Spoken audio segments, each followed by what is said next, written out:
Hello and welcome to the Legal Concierge Podcast, hosted by Warner Lewis. Warner addresses a wide range of legal questions, situations, and solutions that may apply to you. The information provided in this podcast is for educational purposes only and is not a substitute for legal, financial, or accounting advice of any kind. Warner Lewis is an experienced, trusted resource whose mission is to help you find the answers you need when you're not sure who to turn to. Warner can refer you to a competent lawyer in your area of concern if appropriate. Chat with Warner live every Tuesday on YouTube or Facebook. And now, Warner Lewis, the Legal Concierge. Hello, one and all. Welcome to, perhaps I should add myself back into the stream. Here I am. Hi, everyone. Happy New Year. Welcome back to the Legal Concierge Podcast. We're excited to have you here as we launch this brand new year. Our mission is to educate as many people as possible about legal stuff, about the law, and how they can better find better and easier access to professionals who will help them accomplish their legal needs and accomplish their goals. This is really an important part of our mission, which is to provide broader access to the population to legal services and legal solutions. And today, we're going to talk about the main subject essentially is, do I need a lawyer to prepare my will and trust? And the answer to that is increasingly today, not necessarily. And we'll talk more about the evolution of the law and the regulation of the law as an industry in the United States.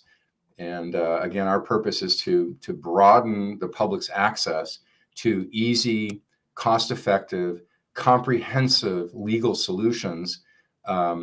And that's the goal. Okay, so we're going to talk a little bit today about, do I need a lawyer to prepare my will and trust? Well, let's talk a little bit about the history of the legal profession. Back in 1877, 20 lawyers from 20 states got together and they founded the American Bar Association. This was back in 1877, so 150 years ago or so, 145 years ago. And their purpose then was to set up guidelines for legal education, because prior to 1877, all of our legislators, and there were lawyers, but they weren't regulated. They were not formally educated. They were informally educated. Like George Washington, for example, back in the day, near Gloucester, Virginia, as a young man, his job was to survey the lands around Williamsburg, Virginia, and he was tasked with doing the metes and bounds, with measuring out the different plots of lands and recording who owned what piece of land. So that was George Washington's first experience. One of his first experiences as a professional was dealing with the legality of ownership of property. No formal background in the law, but just self-taught, and because of curiosity, right, an interest in finding a need and fulfilling the need, basically self-educated. So for all those years, from the 1700s, for 100 years, there was no requirement for a person to practice law. You might have the wise person in the town representing you if you had a legal matter. You could read up on the law and be able to help other people as a lawyer, if you will, or someone who is educated in the law, but there was no formal education. So in 1877, lawyers got together and founded the American Bar Association for the purpose of establishing standards for legal education, to set requirements for gaining membership into the Bar Association. And so basically what lawyers back then did almost 150 years ago was to create a structure which essentially kept non-lawyers or non-educated people out of the legal profession. So sort of cynically, these days, one might look at the American Bar Association over the last 50 or 60 years as a trade association of lawyers designed to keep non-lawyers or competitors outside of their area of practice.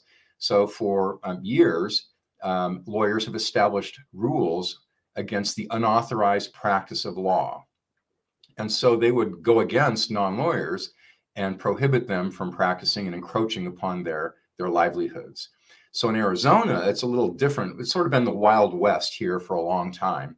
And back in 1984, the laws that prohibited the unauthorized practice of law, in 1984, those laws sunsetted.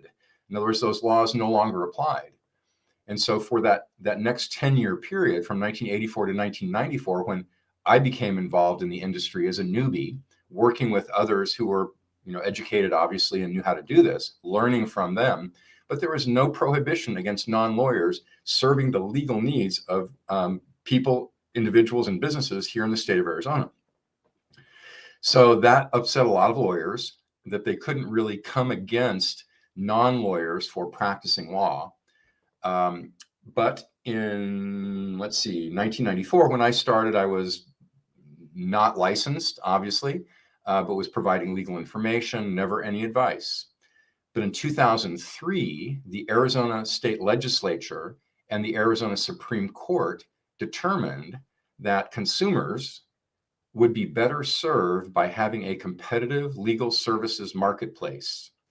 So they began to, and they initiated the Certified Legal Document Preparer program, because they knew that there were hundreds of non-lawyers preparing legal documents in the state of Arizona. They weren't going to get them to go away. So they decided to regulate them and have the purpose of providing greater access to legal services to consumers. So they set up a certification called an Arizona Certified Legal Document Preparer program. There's a licensing requirement. You have to pass a test, do all kinds of studying. I'm a CLDP myself, a Certified Legal Document Preparer. Every year we do 10 hours of continuing education. We have to renew our license every 2 years. There's a disciplinary board that is there to hear complaints against certified legal document preparers. And I would venture to guess that, lawyers can sometimes get in trouble with the bar, and the bar sometimes is fairly lenient with lawyers. In the case of certified legal document preparers, they would throw the book at us pretty hard. So there's a bit of a difference there. Not that there shouldn't be, because I know that they want to protect consumers. But by and large, most certified legal document preparers do what they do very well, more cost effectively than traditional sources of the law, like through lawyers. So in 2020, Arizona, just a year or so ago, Arizona launched this initiative to broaden access to legal services by looking into different ways that they could license non-lawyers to help serve consumers, essentially, in achieving and accomplishing their legal needs. So, for example, there could be, they're talking about developing a program of ambassadors where you would have to study and become certified, get a license to become an ambassador, to walk people through the process in a landlord-tenant disputes, for example, in divorce disputes, in bankruptcy, in different areas that are very common, where a non-lawyer could be easily trained to help marshal consumers through this process. So Arizona was the pioneer in this arena in 2003 when they established a Certified Legal Document Preparer program. California came along very quickly with an LDA program, a Legal Document Assistance program, that allowed a non-lawyer, once licensed and certified, to help consumers fill in the blanks on legal forms. So not as much breadth and depth of being able to help clients as a Certified Legal Document Preparer program in California. But what's interesting about the Certified Legal Document Preparer program here in Arizona is that it allows non-lawyers like me to prepare any legal document under the sun that we're competent to prepare, but we're not allowed to give legal advice, of course. Only lawyers can give legal advice, but we are authorized to provide legal information. So instead of saying to a client, you should do this, you shouldn't do that, that would be a legal opinion to which we're not entitled. We can say to a client, if you do this, this is the result. If you take this approach, this is what you can expect. But other people want to take this approach, and this is what they accomplish by doing that. So we provide consumers, individuals, families, business owners, real estate investors, a wide swath of consumers with basic legal services by providing them with enough legal information to make fully informed decisions for themselves without telling them what to do. So if a client were to make a choice and say, well, I want what's behind door number 2, and I know from 27 years of experience, I can't believe it's been 27 years, but after all this experience, I know it's not the best solution for them. But I won't say, oh, you shouldn't do that. I might say something like, well, what if this were to happen? What if that were to happen? What if the next thing were to happen? To sort of bring them back around with enough legal information, explaining to them how things work to arrive at the appropriate solution for themselves. So it's actually an empowering approach as a provider of legal services to the consumer, because we provide them with enough legal information to make fully informed decisions for themselves. So that being said, do I need a lawyer to prepare my will and trust? No, not necessarily. You do not. One can, of course, engage an attorney, and that can be very appropriate depending on the circumstances. But according to the American Bar Association, only 3% of attorneys, that's about 57,000 attorneys out of 1.4 million nationwide, are competent or claim competence in the area of estate planning, wills, and trusts. Only 3%. So obviously, if 90 million Americans need help, 57,000 or 54,000 attorneys are not going to be able to help 30 million people. So more and more states now are beginning to create what they call legal sandboxes. In other words, sort of controlled environments in which non-lawyers can collaborate with lawyers and other circumstances that do not require one to be a lawyer, to sort of see how that works out. Everybody's looking at the Arizona Certified Legal Document Preparer program, knowing that it is possible to equip and authorize non-lawyers to do what lawyers do. And it's gotten to the point where many lawyers that I've spoken with are wondering why the heck they ever went to law school and incurred all of this debt in order to become educated, going into an industry that was pretty much a guarantee of success. You know, one works for years for a firm, then becomes a partner, and you work some more years as a partner, and you retire with some nice coin in the bank. That model is really most law school graduates are not going that traditional route. I was 2 years ago in Chicago at a symposium for lawyers and talking about the law and these changes in the law.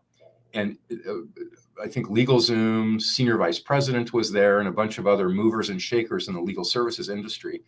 And there were 3 colleges being represented by their career placement professionals saying, we can't find jobs for our lawyers, for our Juris Doctor graduates, our law school graduates. There just aren't the traditional path for a lawyer just didn't exist anymore. So a lot of those lawyers were faced with having to become entrepreneurs, right? Finding ways to innovate using technology and other artificial intelligence and things like this to create opportunities for themselves in the legal field, short of being the traditional lawyer in a law firm and retiring 35 years later as hopefully a wealthy retiree. That was the plan, but not so much anymore.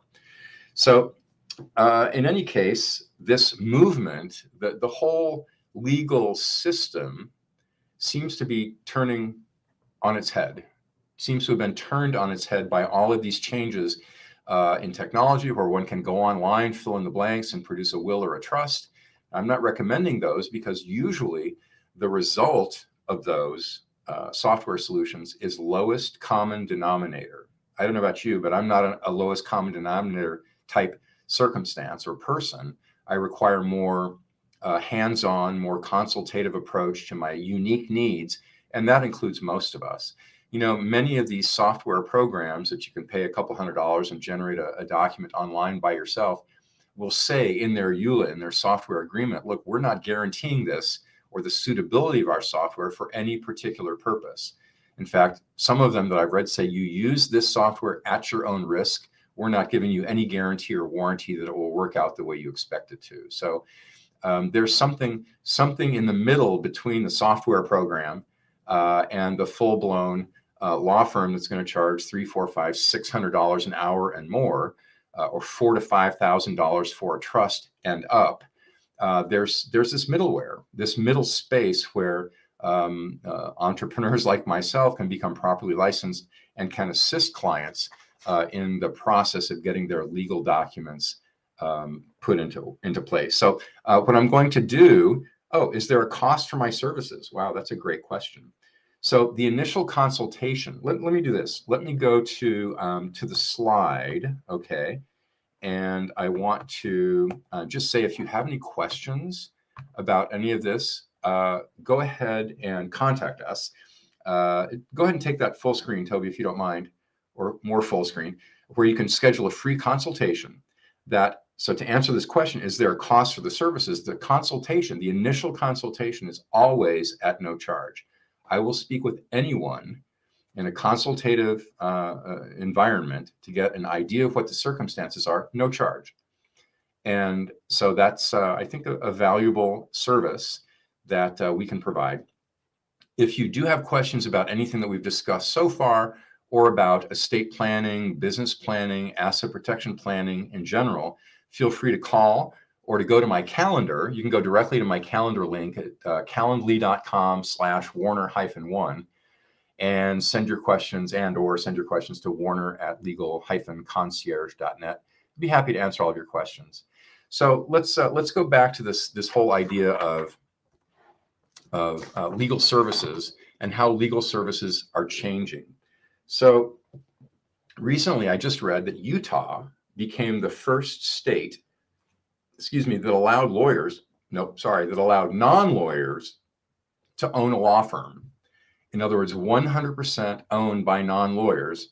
In Utah, you can now go and do that. I think in Arizona, you still have to have a lawyer involved. And I'm not sure if they solved the question as to whether the non-lawyer can have a majority interest, like 80% for the founder and 20% for the attorney who's the wing person.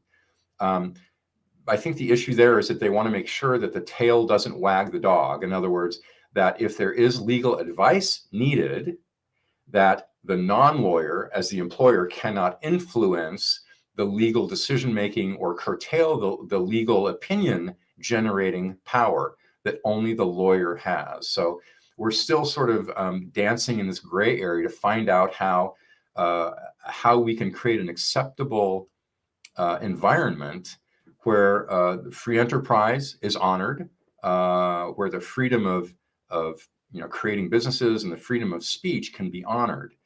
What is interesting to me is that some other changes are occurring as well now. Beginning of 2021, if I'm not mistaken, the prohibition against attorneys sharing fees with non-lawyers has been done away with in the state of Arizona. So now lawyers can compensate non-lawyers for their participation in perhaps referring a legal matter to them and that sort of thing. So things are really changing quite a bit for the lawyer. And, it's a big issue for many of them. So if you have a legal circumstance, this is where Legal Concierge comes in. So I have Life Planning, Inc., which is the legal document preparation firm, been in business for 27 years. We prepare estate planning documents, wills, trusts, powers of attorney. We do business planning documents, LLCs, bylaws for corporations, and all of the corporate documentation and filings needed for a properly established and administered LLC or corporation in this state and in any other state. We also have documents set for estate planning for all 50 states. So although we don't set up a physical presence in the other 49 states, we do have referrers, financial advisors, accountants, broker-dealers, financial institutions who refer their clients to us. And by disclosure, we explain, look, we're not lawyers. We don't give legal advice. If you need legal advice, we can introduce you to a lawyer who can provide that advice, but we're not the source of advice. We will, however, give you enough information, legal information, to make fully informed decisions to yourself. And because we do have a national footprint and we have documents that are specific to each of the 50 states, we're a really great firm for younger, more mobile parts of the population who are, changing careers and moving from state to state. we're a great company to work with because we can, as you move and as you grow and as your needs evolve and become more sophisticated, we can go and grow with you so that the documents that you require in a new state can be easily had, and so that works out well. So Legal Concierge is the host of this podcast, but Legal Concierge is actually more. It's a boutique lawyer matching service for those individuals who all of a sudden find themselves in need of legal advice. And what happens if you get a traffic ticket, if you're sued for some reason, or if you need to sue someone else, you need a lawyer, but you say to yourself, I need a lawyer. Well, you don't just need a lawyer, you need a lawyer who is specifically trained and competent in that particular area of the law, which your circumstances requires. So when we say, oh, I need a lawyer, and somebody goes, oh, I know a lawyer, and you go to that lawyer and the lawyer says, yeah, well, this is not the kind of case that I really, they may or may not say it. They may just accept whatever case comes through the door and then learn as they go to expand their skill set, because there are literally hundreds of different areas of legal dispute and legal matters that can come up, from divorce to bankruptcy to just landlord-tenant to medical malpractice to just a ton of different circumstances that require specialization. So the Legal Concierge is this boutique lawyer matching service for the client. Costs the client nothing. So here's how it works. If you or someone that you know needs a lawyer, direct them to us. We will listen to the circumstance, probably ask them to write down an account of their legal circumstance, of what the legal matter contains, what it pertains to. And then we can find the right lawyer and present that fact set to the lawyer and say, so what do you think? Is this something that you can take? Is it something that you think you can do a great job with? Is this something that you can do for a flat fee? And this is one of the biggest, so we can find the right lawyer, but the trick is to find the right lawyer at the right cost. So most lawyers charge by the hour. So when you ask a lawyer, how much is this going to cost me? The most common answer is, well, it depends. It depends on what? It depends on how complex it is, how much time it takes, and all of these other things. I get it, but there's some flexibility for the lawyer to say, well, okay, so at the end, here's how much it's going to cost you. And it can often be surprising. I had a matter to prepare many years ago, to prepare some business-related services documents, and I got a bill for $60,000.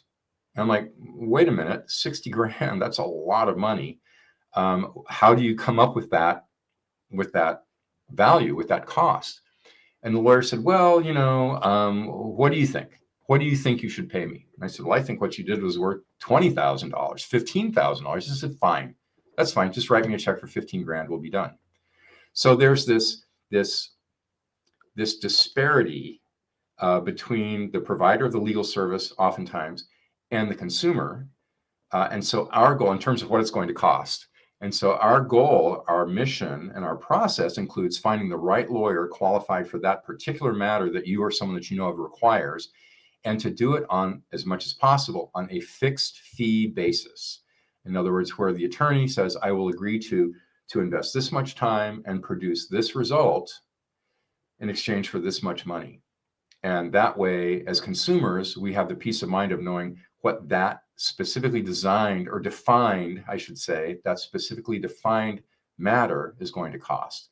So there's a real value, I think, to consumers, to having a middle person, to having a concierge, if you will, to be the matchmaker between that particular legal need and the right legal provider, legal services provider at the right price. So that, my friends, is the difference between the two companies. Life Planning Inc. does the legal document preparation for those areas of the law in which we are competent, but Legal Concierge is that boutique matchmaking service between a legal need and a lawyer in areas that we're not competent. So if you have questions about that, let's go ahead and put up the slide. Thank you, Toby, for scheduling a free consultation. Never a cost for that initial half hour, even an hour, if that's what it takes. I don't have the clock running. It's one of the big advantages of working with a company like ours. Not lawyers. We don't bill by the minute. We just want to make sure that consumers' needs are heard and met appropriately and cost effectively. Now, this service does not, the legal concierge service, the matchmaking service to the right lawyer, does not cost the consumer a dime. We'll present the matter to attorneys that we find are qualified, and the attorney will compensate us for the fees. With the fees that they receive, they'll cut us a little piece, and that's how we make a little bit of money every time we match a legal need with the right legal services provider. So if you have any questions about this, feel free to give a call. Are there any areas of law that we do not work with? That's a great question. And we do not work with most areas of the law. Our wheelhouse is estate planning, business planning, asset protection planning, and certain business and real estate transactions that are closely held. So between family members, between partners of a business that do not involve securities law and much more, sophisticated and complex requirements, we do those things. And we do it on the basis of competence, first of all, and secondly, being able to impart enough information and knowledge to help consumers make fully informed decisions for themselves, because we can't give them an opinion. We can't say, oh, you shouldn't do that, you shouldn't. So, but whenever a lawyer is required, now Legal Concierge is uniquely positioned to find the right lawyer for you, and we're happy to do that. So if you have a legal need of any kind, we're a great first stop to make. And then if we can't serve you, then we can find the right professional to do that for you. So here's an interesting question. Can any lawyer do a will? Sure. Any lawyer can prepare any legal document under the sun. But the question is, are they competent in that area of the law? So, for example, my grandfather's lawyer, was a New York lawyer, prepared living wills for them.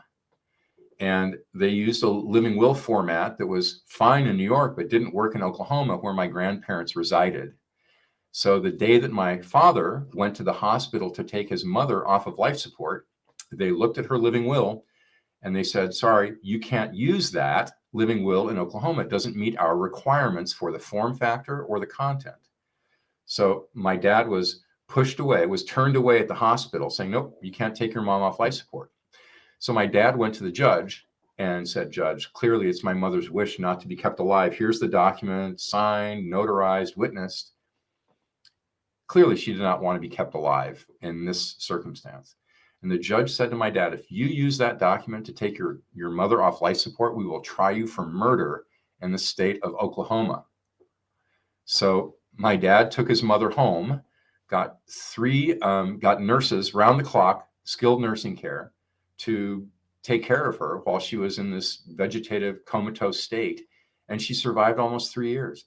So this is why I started in the business, because it is so easy to do things wrong. There's a million ways to mess things up, and usually one or two ways to do them right.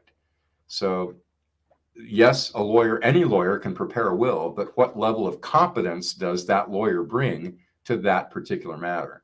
Would you go to your general practitioner, your doctor, your general family doctor for brain surgery? Heck no. So it's the same thing with any other profession. You want to make sure that the professional who's serving you is competent in that area. So great question. Yeah, anyone can prepare a will. In fact, you can prepare your own will. But will it include guardianship if you have legal minor children? Will it include no contest provisions to keep predators away from your estate? Why create a will anyway when a trust or other strategies can make sure that your assets avoid probate altogether, requiring no will whatsoever? So it's a little bit complex. Most people are not well equipped to navigate their way through this whole legal services morass. We have so many different choices, and most of them are not appropriate for us. Oh yeah, I know a lawyer. What does he do? Oh, he does traffic accidents. Well, that's not the person to represent you in a civil matter. Okay, so that is that. So if you have any other questions, I'd be happy to field them now. Of course, while you're here and watching, if you'd kindly like, share, and subscribe, that would be totally awesome. If you have a legal need of any kind, whether it involves the type of law that we are really competent at, estate planning, business planning, asset protection planning, and closely held real estate transactions and business transactions, let us know. And if not, if there's any other legal need that arises for yourself, your family members, or friends, anyone who says, I need a lawyer, I've got a problem, send them to us, because we'll understand first what their problem is, what it consists of, and who to take them to, who to present them, who to introduce them to, in order to make sure that they get the right kind of advice, the right solution, the right actions are taken at a reasonable cost. Okay, so thank you. This one is going to be mercifully brief. Wish you all a very, very happy new year, and all the best and success and love and everything, all the good things that life has to offer. I wish for you in this new year of 2022. I'm hopeful and confident. The World Health Organization just came out yesterday or so and said that vaccines probably aren't as helpful now as just herd immunity, letting everyone catch this latest form of COVID, which has gotten gradually weaker and weaker and less lethal and less serious. Let everybody get it, and that's how that's how our bodies deal with viruses like this. We acquire them, our antibodies come, fight them. So that's my hope, is that all of this insanity around masks and vaccinations, subsides. I've had both shots. I had COVID after both shots. So, it's just, I pray and trust that it's all going to work out. If I've offended you because of my position, oh well. But, I believe in freedom and a free marketplace, and just freedom of expression, freedom from ridiculous government mandates about having to wear a mask. They say that that wearing a mask to stop COVID is like trying to stop a mosquito using a chain link fence. I don't know if you've seen that electron microscope photograph of the COVID virus amidst the mesh of the mask, and that virus can get out any way it wants. So God bless us all. I hope life is great for you in the new year, and we'll see you next time. Thanks. Thank you for joining the Legal Concierge Podcast, hosted by Warner Lewis. Kindly hit the subscribe button below and leave a comment or question regarding your particular legal situation. Feel free to submit ideas for future shows as well. We appreciate your sharing this podcast with family and friends so they can find answers and solutions to their legal situation as well. Check the notes below for links to valuable resources. See you again next week.